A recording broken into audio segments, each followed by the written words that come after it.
காட்டுவாசிகள் மாதிரி இந்த குருவியை பார்த்துருந்தான்னா சமைச்சு சாப்பிட்டுருவோம். மருதனி குடிக்கிற காண்டி குருவி தவறுதலா புரிஞ்சிடாதுங்க.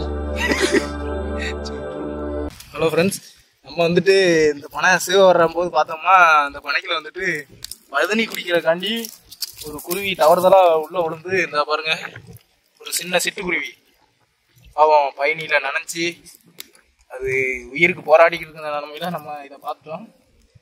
நம்ம வந்துட்டு இதை வந்துட்டு காப்பாற்றி விட போகிறோம். இது கொஞ்சம் போனால் கொஞ்ச காலம் பண்ணி தான் கொடுத்துருக்கோம்.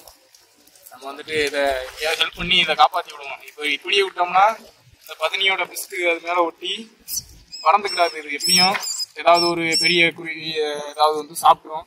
அதனால நம்ம வந்துட்டு இதை வந்துட்டு கழுவி தண்ணியில் கழுவி கொஞ்சம் நேரம் காற்றுல காய விட்டு அப்புறம் தான் இதை பறக்க விட போகிறோம். அதுக்கு தண்டிக்கும் இதை வந்துட்டு நம்ம பத்திரமா கீழே கொண்டு போய் தண்ணியில் முக்கி இறக்கி விடணும்.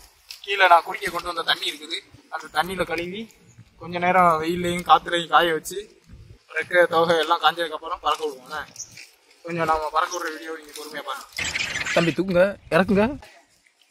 அழகா பறக்கிற ரெக்க இப்படி மடங்கி அந்த பிசுப்புக்கும் அதுக்கும் ஒன்றுக்காமல் இருக்குது. நம்ம இப்போ வந்துட்டு அதை கழுவ போகிறோம். ரொம்ப நேரம் பதனியில் முங்கி அது இதில் ஊறி போயிருக்கு. புளிஞ்சிடாதுங்க. ரூம்ல மண்ணூரம் கையில் இருந்துச்சு. நம்ம இந்த மட்டுக்க நல்லா கழுவியாச்சு. கிட்டத்தட்ட எல்லாமே கிளியர் ஆயிடுச்சு.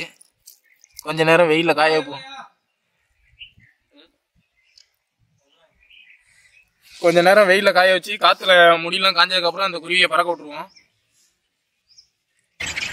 இவங்க இங்கே இந்த பழங்காட்டிலே தங்கி பழங்காட்டிலே வாழ்றவங்க இவங்க தான் காட்டுவாசிகள் மாதிரி.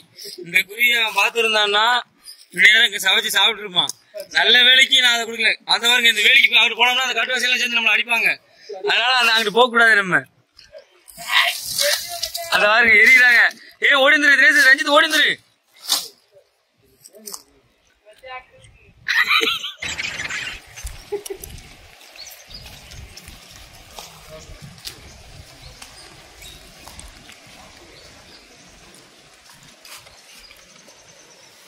அப்படியே விட்டோம்னா அது வாட்டில் காஞ்ச உடனே கிளம்பி போயிடும். ரொம்ப வெயில் அடிக்க இடையில விடக்கூடாதா? இல்லை, வெயில் அடித்தாதான் அந்த தண்ணி காய்ஞ்சி அது ஒன்று காஞ்சி பறந்து போகும்.